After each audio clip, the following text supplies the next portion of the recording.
정노원의 라디오 매거진 위켄드. 실용인문학 이야기 나눠보는 시간이죠. 생활 속의 인문학, 이호건 작가와 함께합니다. 안녕하세요. 네, 안녕하세요. 오늘의 주제는 뭡니까? 오늘은 앙가주망이라는 주제 들고 왔는데요. 프랑스어인 앙가주망은 본래 계약, 서약, 구속 등의 뜻인데요. 영어로는 인게이지먼트, 즉 어떤 일에 관여하고 참여하는 행위를 말합니다. 예. 프랑스 실존주의 철학자인 사르트르가 철학 개념으로 이 앙가주망을 강조해서 널리 알려졌는데요. 실존 철학에서는 앙가주망이란 인간이 어떤 상황에 놓였을 때 자기의 책임을 인식하고 그 상황을 변경하거나 유지하거나 고발하기 위해서 적극적으로 행동하기로 결심하는 태도를 말합니다. 말하자면 자기가 처한 상황이나 관계한 일에 주체적으로 참여하는 행위가 바로 앙가주망입니다. 인간은 어떤 상황에 처하게 되면 필연적으로 어떤 행동을 선택하고 참여하는 앙가주망을 할 수밖에 없는데요. 가령 이런 경우죠. 직장에서 상사가 여직원에게 상습적으로 성희롱을 하고 있다는 사실을 알게 되었어요. 이 경우라면 그 사실을 회사에 알려야 될까요? 아니면 모른 척하고 넘어가야 될까요? 이건 뭐 앙가주망 차원도 아니고 신고죠. 신고. 그냥 당연히 신고해야죠. 신고하는 게 앙가주망인데요. 근데 사실은 앞의 상황에서는 두 가지 선택 모두 참여, 즉 앙가제를 하고 있는 상태입니다. 그러니까 그 사실을 회사에 알리거나 신고하는 것도 앙가주망이고 모른 척하고 넘어가는 것도 앙가주망이에요. 그러니까 철학자 사르트르에 따르면 앙가주망은 인간 존재의 필연성 때문에 나오는데요. 그러니까 우리는 어떤 상황에 처하면 가능한 선택지 중에 하나를 무조건 골라서 앙가제해야 합니다. 네. 당연히 그 선택은 자유의지에 따른 결정이고 네. 선택에 대한 결과도 책임을 져야 하죠. 그래서 사르트르는 이런 앙가주망에 따른 책임이 굉장히 크다면서 이렇게 주장했습니다. 우리의 책임은 우리가 상상할 수 있는 것보다 훨씬 더 큰 것입니다. 왜냐하면 우리의 책임은 인류 전체에 앙가제하기 때문입니다. 무슨 말인가 하면 우리가 앙가주망을 통해서 어떤 선택을 했을 때 그건 개인적 차원으로만 끝나는 게 아니라는 거예요.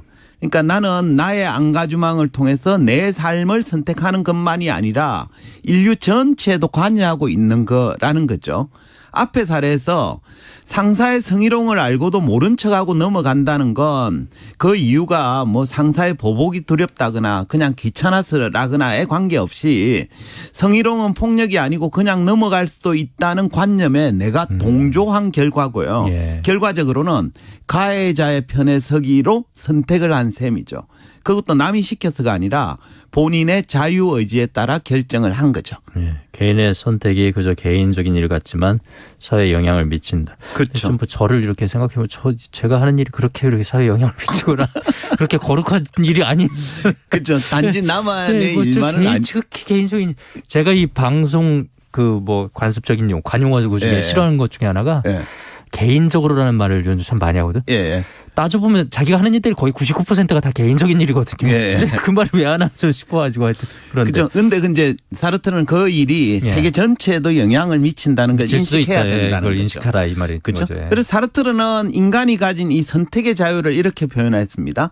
인간은 자유롭도록 저주받은 존재다. 그러니까 우리는 어떤 상황에 처했든 간에 무엇인가를 필연적으로 선택을 해야 되는데 그 행위가 바로 앙가주망이죠. 그래서 사르트르는 앙가주망을 통한 개인의 선택에 대해서 이렇게 얘기합니다. 개인의 행위가 인류 전체에 앙가제한다. 나는 나 자신에 대해서 그리고 모든 이에 대해서 책임이 있는 것이다. 네. 그러니까 가령 어떤 사람이 분리수거가 귀찮아서 쓰레기를 몰래 버리면 그건 나 혼자 편하자고 선택한 게 아니라 인류 전체에게 쓰레기를 투척하는 행위가 되는 거예요. 그러니까 내가 몰래 버린 쓰레기로 인해 태평양에 거대한 쓰레기 섬이 생기고 그 쓰레기를 물고기가 먹고 또 그 물고기를 먹는 인간에게 피해가 돌아가는 거죠. 이처럼 쓰레기를 몰래 버리기로 선택한 순간 나는 지구 환경을 파괴하고 인간을 오염시키기로 앙가제한 셈이라는 겁니다. 네. 그러니까 개개인의 앙가주망이 이렇게 본인만이 아니라 인류 전체의 삶과 미래를 결정하는 행위다라는 걸 명심할 필요가 있겠습니다. 네. 근데 한편 사르트르는 이 앙가주망을 소개하면서 일반인보다는 지식인의 안가주망을 보다 중요하게 강조했습니다. 그 1893년에 프랑스 참모본부에서 유대인이라는 이유로 간첩 누명을 썼던 일령 드레피스 사건에 대해서 프랑스 작가 에밀 졸라가 진실과 정의 양심의 이름으로 나는 고발한다라는 제목의 글을 잡지에 기고했거든요. 이걸 두고 사르트르는 안가주망의 대표적인 사례라고 소개합니다. 결국 지식인이란 자기 분야의 전문 지식만 추구라 공부를 하는 사람이 아니라 에밀 졸라처럼 부조리한 사회 현실에 진리와 양심에 따라 적극적으로 안가주망하는 사람을 지식인이라고 부르는 거죠.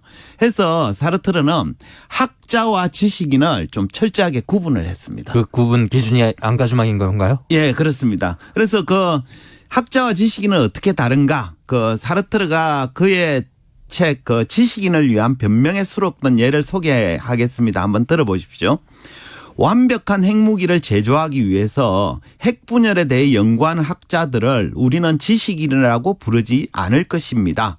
그들은 그냥 단순하게 학자일 뿐입니다. 그러나 바로 이 동일한 학자들이 그들의 연구 덕에 만들어진 핵무기에 가공할 만한 위력에 놀란 나머지 핵폭탄의 사용을 억제하는 여론을 조성할 목적으로 회합을 갖고 선언문에 서명할 때 그들은 이제 지식인이 됩니다.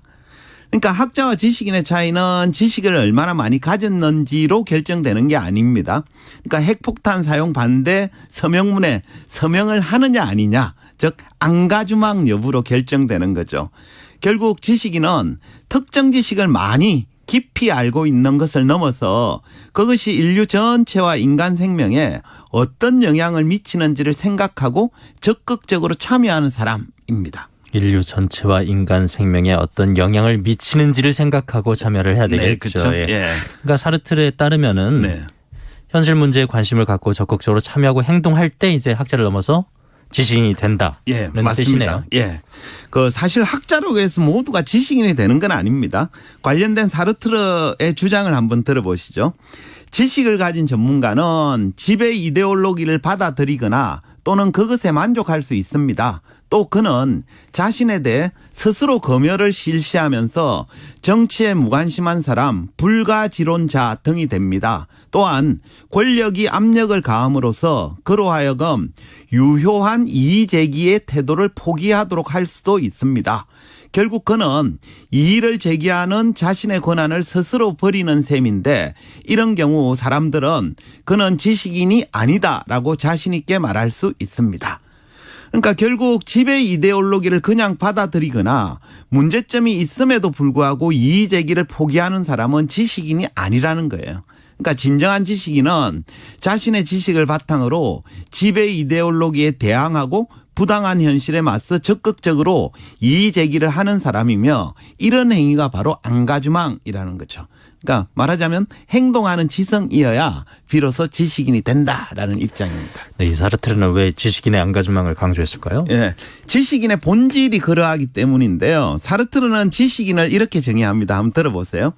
지식인이란 자기 자신 속에서 그리고 사회 속에서 실천적인 진리에 대한 탐구와 지배 이데올로기 사이에 벌어지는 대립을 깨달은 사람이다. 그러니까 요컨대 지식인이란 사회의 근본적인 모순을 깨닫는 사람이라는 거죠. 하지만 이런 모순은 사회에 있는 모든 사람에게서 발견되지 않습니다. 우선 지배계급은 사회적 모순을 은폐하고 활용하려는 계층입니다. 그래서 지배계급은 지식인을 기껏해야 지식을 가진 전문가에 머물게 하거나 헤게모니에 봉사하는 사람으로 만들려고 하죠. 그러니까 전문가를 고용해서 지배 이데올로기를 정당화하는 수단으로 활용하려 할 뿐입니다. 반면에 하층 계급은 그러니까 막스식으로 얘기하면 프롤레타리아 계급은 지식인을 배출할 수도 없고 사회적 모순을 정확히 파악하지도 못한다는 겁니다. 결국 사회의 근본적인 모순은 지배계급과 하층계급 사이의 계급인 지식인에 의해서만 제대로 파악이 됩니다. 따라서 지식인의 안가주망이 사회적 모순을 실천적으로 해결하는 기능을 담당하게 되는 거죠. 그렇다면 지식인도 아니고 그렇다고 하층계급도 아닌 네. 중간계급에 위치한 사람들은 어떻게 해야 되나요? 예. 그러니까 이제 사르트르는 관점이 중요하다고 보는데요. 이렇게 얘기합니다. 지식인이 자신이 사는 사회를 제대로 이해하는 방법은 유일합니다. 그것은 바로 가장 혜택받지 못한 사람의 관점에서 사회를 바라보는 것입니다. 네. 그러니까 중간 계급에 위치한 지식인은 지배계급 관점에서 사회를 볼 수도 있고 예. 피착취 계급의 시선에도 볼 수 있습니다. 근데 둘 중에 사회를 제대로 이해하기 위해서는 피착취 계급의 시선으로 바라봐야 된다는 거죠. 그러니까 사회 지배 이데올로기나 헤게모니는 대부분 지배 계급의 이익과 관점을 대변하고 있기 때문입니다. 그래서 사르트르는 지배 계급의 사주를 받아서 이데올로기를 옹호하려 드는 사람을 사이비 지식인 이렇게 규정했고요. 또 친구인 소설가 폴 니장의 표현을 빌려서 집 지키는 개에 비유하기도 했습니다. 이렇듯 실천적 지식인이란 피착취 계급의 관점에서 사회적 모순을 지적하고 이걸 해결하기 위해 적극적으로 안가주망하는 사람을 말하는 거죠. 네. 지식인에게는 많은 이제 책임이 더 부과되는 것 같습니다. 네, 맞습니다. 그러니까 지식인이 지식인이라고 불리는 이유는 그가 보유한 지식의 양과 깊이 때문만이 아닙니다. 네. 그걸 통해 사회적 모순을 지적하고 개선하려 들기 때문입니다. 말하자면 안가주망이 핵심인데요. 네. 사르트르는 어떤 선택을 한 결과나 책임이 무겁다고 해서 이 안가주망을 회피해서는 안 된다라고 주장을 합니다.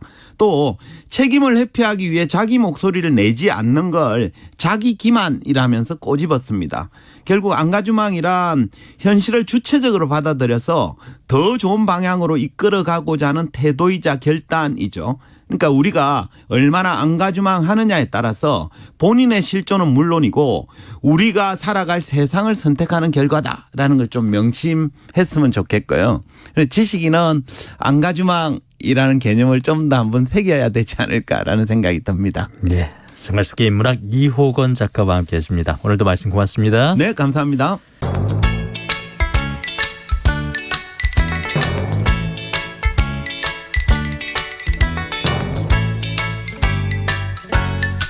박노원의 라디오 매거진 위켄드.